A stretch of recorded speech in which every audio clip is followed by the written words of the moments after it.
Assalamualaikum warahmatullahi wabarakatuh.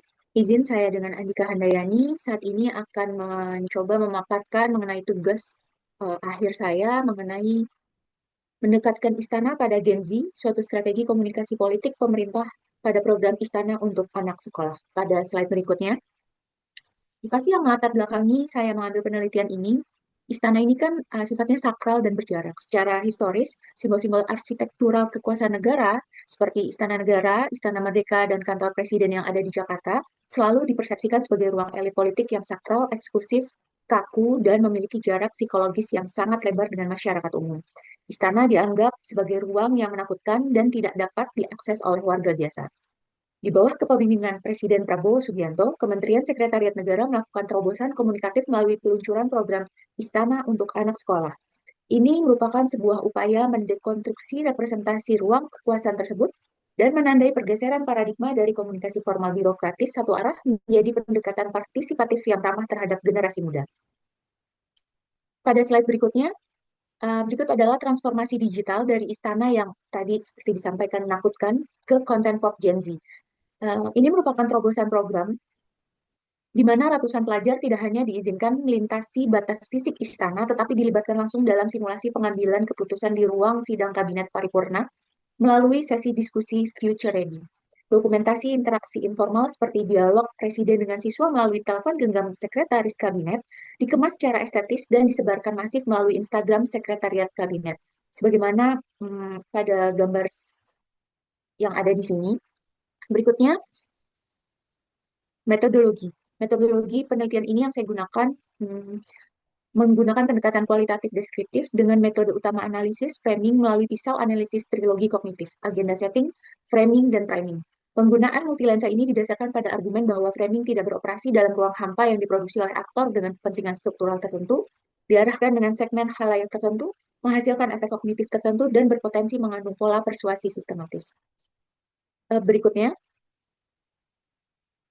di sini ada logika pasar yang menggunakan segmentation, target, dan positioning. Pada segmentasi, multidimensional, demografis, pemilih pemula atau pelajar, geografis, eh, dan psikografis, digital natif yang skeptis dengan formalitas birokrasi, kemudian penargetan, taktis memilih opinion leaders, di mana pengurus OSIS dan siswa berprestasi yang akan mengamplifikasi pesan secara organik ke sekolah masing-masing. Audiens digital aktif yang gemar memproduksi user-generated content juga ditargetkan untuk memicu efek domino dari komunikasi ini. Kemudian yang terakhir adalah pemosisian. Secara radikal, istana diposisikan ulang dari ruang elit yang sakral menjadi ruang publik yang eksklusif, ramah anak, edukatif, dan transparan. Presiden Prabowo di sini diposisikan sebagai sosok yang hangat, kebapaan, dan dapat diakses. STP dalam program ini tidak sekedar berfungsi sebagai alat pemasaran taktis, melainkan sebagai kompas strategis untuk menjembatani kesenjangan psikologis antara negara dan warga negara mudanya. Pada slide berikutnya,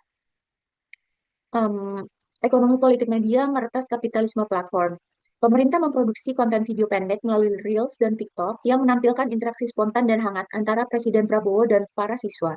Dialog kasual via telepon genggam sekretaris kabinet, seperti yang telah disampaikan tadi, dirancang khusus untuk memenuhi selera algoritma digital.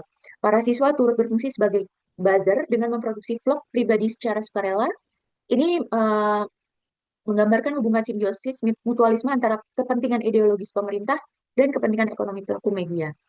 Pada slide berikutnya, masuk ke dalam trilogi kognitif, agenda setting di sini, pemerintah secara konsisten menempatkan isu keterbukaan institusi negara dan kepedulian terhadap pendidikan di puncak perhatian publik.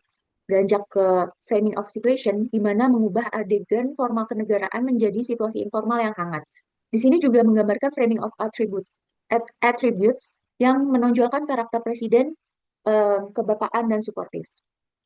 Pada framing of issue and stories, program dibingkai sebagai solusi komunikasi publik untuk mengurangi jarak simbolik. Dokumentasi visual dan ekspresi siswa dirajut menjadi narasi besar tentang negara yang humanis dan inklusif. Kemudian, untuk primingnya, paparan visual konsisten mengaktifkan memori jangka pendek publik ketika publik mengevaluasi kinerja pemerintah di masa depan, memori kehangatan di istana akan otomatis teraktifkan sebagai standar penilaian. Trilogi ini bekerja secara sekuensial untuk mengkonstruksi realitas politik di dalam benak generasi muda, merujuk pada pemikiran Robert Enman dalam strategi pembingkaian pesan. Pada slide berikutnya, Propaganda dalam komunikasi politik modern tidak lagi dipahami sebagai manipulasi kasar, melainkan sebagai teknik persuasi terstruktur yang dikemas secara estetik dan edukatif di ruang publik digital. Di sini ada transfer and testimonial, di mana wibawa dan kesakralan simbol negara ditransfer kepada para pelajar yang diundang, memberikan legitimasi simbolik kepada pengalaman mereka. Kemudian, visualisasi dialog Kaswa Presiden Prabowo via telepon genggam Sekretaris Kabinet yang memberikan izin kunjungan dengan penuh perhatian, di sini mencerminkan pendekatan rakyat biasa yang menonjol. Kemudian bandwagon effect, ekspresi antusiasme, senyuman, dan kebahagiaan kolektif ratusan siswa ditampilkan masif di media sosial untuk memicu validasi publik. Meskipun menggunakan teknik persuasi kuat, program ini tetap menjaga koridor etika, di mana pesan didasarkan pada realitas faktual pada sesi Future Ready dan tidak membungkam pemaknaan kritis audiens terkait pemerataan pendidikan di daerah pelosok. Pada slide berikutnya, di sini adalah ekosistem sirkular dari keempat pilar yang saling mengunci. Program Istana untuk Anak Sekolah membuktikan bahwa komunikasi politik modern tidak bekerja secara paralel, melainkan beroperasi sebagai satu ekosistem sirkular yang saling mengunci.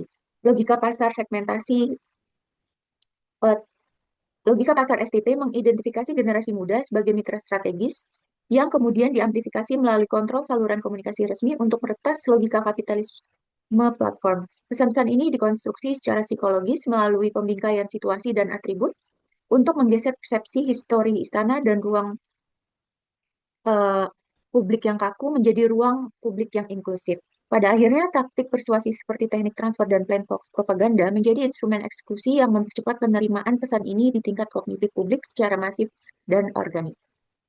Pada slide berikutnya, sebagai kesimpulan bahwa komunikasi negara yang partisipatif, modern, dan demokratis. Temuan utamanya adalah keberhasilan program ini menegaskan bahwa pemasaran politik kontemporer adalah seni mengelola makna, penguasaan atas segmen bingkai, teknik, dan kanal menentukan dominasi persepsi di ruang publik.